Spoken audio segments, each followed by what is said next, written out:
There's a brilliant idea buried in Copa City, a tycoon game where you run the chaos behind matchday, security, food, transport, crowd control, all the bits Sky Sports never shows you. On paper, this is fresh. I've never seen a tycoon game focus on the backstage of football, and considering half the planet is obsessed with the sport, this should be a license to print money. And yet, it falls flatter than my hopes every time Tottenham decide to defend. So put the kettle on, grab a cuppa, and let's talk about Copa City.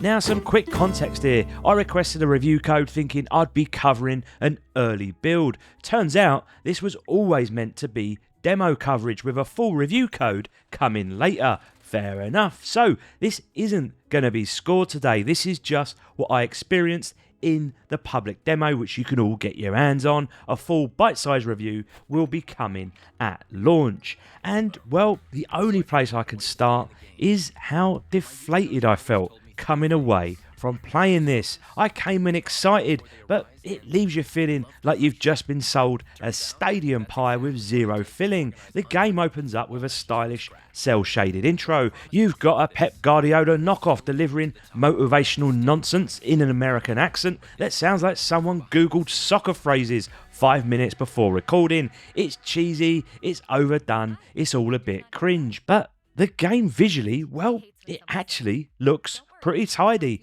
Zoomed out, there's detail everywhere.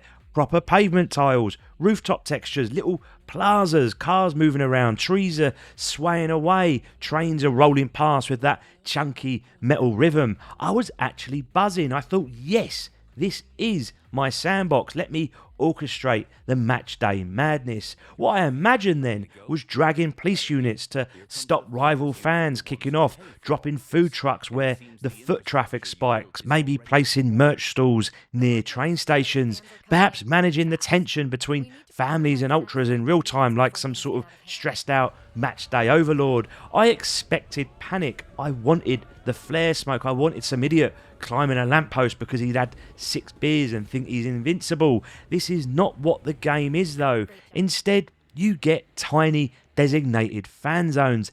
And I do mean tiny because my wife said so. A few tiles wide, little boxed areas where you're allowed to place modular items. It's less run a city and more decorate a shoebox for some kids' diorama. So you'll place security posts, food stands, volunteer booths. Each one needs power, so you then have to drop generators with these tiny little coverage squares that end up scattered everywhere like someone's been violently sick with electricity. You've got 3 fan types as well, the core fans, the families, and those ultras.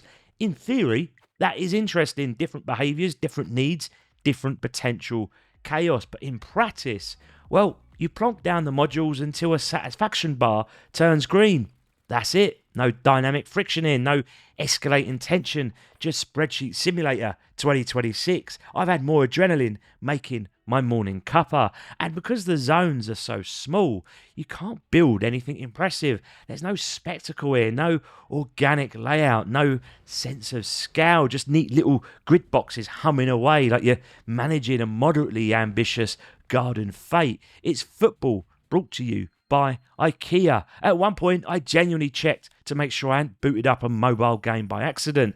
And then there's the transport situation where you could buy out these little cable car stations to connect routes and move fans around the map. It sounds strategic and it might even sound a little bit layered, but it's just a click on an icon. Press, buy, and you're done. And sadly, the stadium works the same way. Assign fan groups to different sections, place more modules in the concourse, vendors, security, facilities, except half my vendors were T-posing like they just witnessed something deeply traumatic in the pie warmer. You're not reacting to real-time chaos here then. You're not dispatching police to break up fights. You're not responding to sudden surges of ultras arriving 3 hours early, half cut. There's no moment here where things spiral and you think, oh shit, this is gonna go proper Pete Tong. It never goes Pete Tong. It just sits there politely. You are there placing objects, watching numbers tick up, and you're gonna keep